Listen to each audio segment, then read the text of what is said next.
दिल्ली में फिजाई आलूदगी की सतह में कोई खास कमी नहीं आई है। सेंट्रल पॉल्यूशन कंट्रोल कमेटी के मुताबिक आज हवा का मेयार कई इलाकों में संगीन जुमरे में पहुंच गया है। ताजा इत्तलात के मुताबिक आईटीओ इलाके में एयर क्वालिटी इंडेक्स 285, आरके पुरम में 243 और आनंद विहार में 259 पर पहुंच गया है। इससे कबल जुमेरात के रोज मरकज और दिल्ली हुकूमत में एक बार फिर लफ्जी झड़प हुई। मरकजी वजीर प्रकाश जावड़ेकर ने कहा था कि दिल्ली में पराली की वजह से सिर्फ 4% आलूदगी होती है, जबकि बकिया आलूदगी मकामी मसाइल की वजह से होती है, यानी वेस्ट मटेरियल की वजह से होती है। तो दूसरी तरफ वजीर आला अरविंद केजरीवाल ने जवाब देते हुए कहा कि अगर सिर्फ 4% आलूदगी पराली जलने से पैदा होती है तो फिर अचानक रात में ही कैसे आलूदगी फैल गई। केजरीवाल ने कहा कि इल्जाम तराशियों के बजाय हमें साथ मिलकर आलूदगी के बुहरान से निपटना होगा। केजरीवाल ने आज से दिल्ली में लाल बत्ती गाड़ी बंद मुहिम की भी लाल बत्ती जली गाड़ी बंद मुहिम की भी शुरुआत की है। उन्होंने दिल्ली वासियों से अपील की है कि सिग्नल पर वो अपनी गाड़ी बंद कर दें।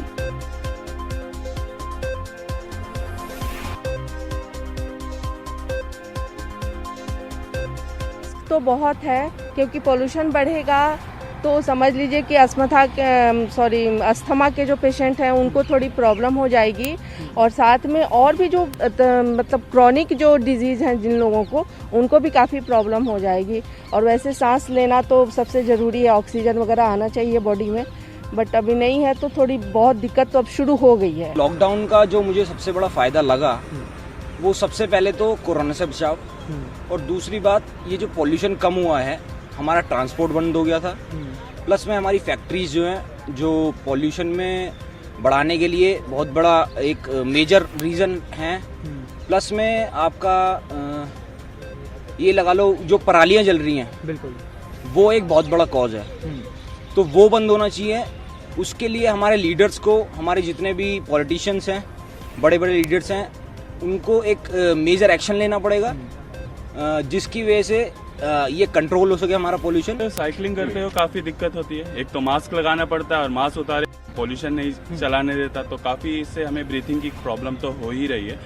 और कंट्रोल का सवाल ये है, ऑड इवन जैसे केजरीवाल जी ने शुरू किया, बट उसका भी कोई फ़ायदा नहीं होता। लोगों पे गाड़ियाँ भी काफ़ी हैं और लोग स्मार्ट होते जा रहे हैं, ऑड नंबर की गाड़ी ले लेते हैं, एक इवन की भी ले लेते हैं, और जिससे हम लोग ही सतर्क, मतलब हम लोगों को ही थोड़ा सा स्मार्ट होना चाहिए कि हम लोग भी सरकार की और देश की मदद। भी तो कुछ नहीं, दिवाली जैसी दिवाली के बाद उसके अगले दिन का एयर क्वालिटी और ज़्यादा जो है वर्स्ट होने वाली है, और हमारी सरकारों को जो है देखने की ज़रूरत है कि इसमें क्या कर सकती है। तो हर साल का हो गया है और दुनिया भर का पैसा खर्च होता है और ढाक के 3 पात, पता नहीं उस पैसे का उपयोग कहाँ हो रहा है, स्कैम में हो रहा है या पोल्यूशन के वो जो है उसमें लगा रही है। गवर्नमेंट को करना चाहिए बाहर के देशों में वो झांक के देखे कि वहाँ कैसे वो ऑपरेट करते हैं। जो ये चीज़ें बाहर भी तो होती होंगी, ये सब चीज़ें कि पराली जलाना, ये जलाना, वहाँ पर भी तो फार्मर किसान होते हैं, वहाँ से कोई टेक्नोलॉजी लेकर आए यहाँ पर। तो दिल्ली में ये माहौलियात का मुद्दा कोई नया नहीं। हर साल जैसे जैसे सर्दी की शुरुआत होती है वैसे वैसे आलूदगी में इजाफा होता है और मरकजी सरकार और दिल्ली की सरकार के दरमियान लफ्जी जंग भी शुरू हो जाती है रचना। और हमने पिछले साल देखा था कि सुप्रीम कोर्ट को भी इंटरवीन करना पड़ा था। सुप्रीम कोर्ट ने ये कहा था कि राइट टू ब्रेथ सभी को होता है। ऐसे में एक बार फिर से AQI अपने माप को दिखा रहा है, मुख्तलिफ इलाकों में माहौलियात की सतह को दिखा रहा है। आज दिल्ली की अगर आलूदगी की बात करेंगे तो क्या कुछ कह रहा है AQI? देखिए, जिस तरीके से अक्टूबर का महीना चल रहा है और अब दिल्ली में एयर पोल्यूशन बढ़ने लगा है, कोरोना के बीच में एयर पोल्यूशन एक बड़ी समस्या है, क्योंकि पिछले 2-3 साल से हम देख रहे हैं एयर पोल्यूशन लगातार दिल्ली के लोगों को परेशान करता रहा। इस बार की बात अगर करें और आज के ओवरऑल एयर क्वालिटी की बात करूं तो 326 पर ये है और बेहद पुअर क्वालिटी में है। और अगर हम इसके साथ ही नोएडा की बात करें तो 348 पर एयर क्वालिटी है। अगर एरिया वाइज को जानना चाहते हैं आप तो जो ITO का इलाका है वो 243 पर है, आरके पुरम जो है वो 259 पर है। इसके साथ ही आनंद विहार जो है वो भी वेरी पुअर कैटेगरी में है। तो कुल मिला के एयर क्वालिटी का जो इंडेक्स है वो पुअर कैटेगरी में है, वेरी पुअर कैटेगरी में है।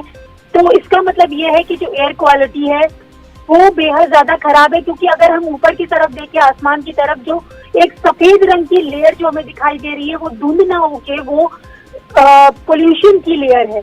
और ऐसे में वो लोग अस्थमैटिक हैं या जिनको इसी तरीके सांस की बीमारी है, उनके लिए ये सबसे ज्यादा खतरनाक चीज यहाँ पर है। तो जाहिर सी बात है, कोरोना के बीच में अब दिल्ली के लोग एयर क्वालिटी के कारण भी परेशान हो रहे हैं, तमाम तरीके की परेशानियां। हालांकि सरकारें जरूर इस पर दावे कर रही हैं कि तमाम इंतजाम किए जा रहे हैं। केंद्र सरकार की तरफ से भी तमाम टीम उतारी गई है जो एयर पॉल्यूशन है उसको खत्म करने के लिए, उसको देखने के लिए। और दिल्ली सरकार की बात करें तो दिल्ली सरकार ने भी तमाम अभियान शुरू किए हैं, चाहे वो एंटी स्मोक गन अभियान की बात करें या red light vehicle on off की बात करें। तो तमाम तैयारियां, तमाम प्रबंध जो है सरकारों की तरफ से किए गए हैं। तो अब ये देखना होगा कि ये जो इंतजाम किए जा रहे हैं ये कितने ज्यादा कारगर होते हैं और कितना ज्यादा एयर क्वालिटी पर इसका इफेक्ट पड़ता है। जी, बेहद शुक्रिया रचना हमारे साथ जुड़ने के लिए, तफसील से जानकारी फराहम करने के लिए।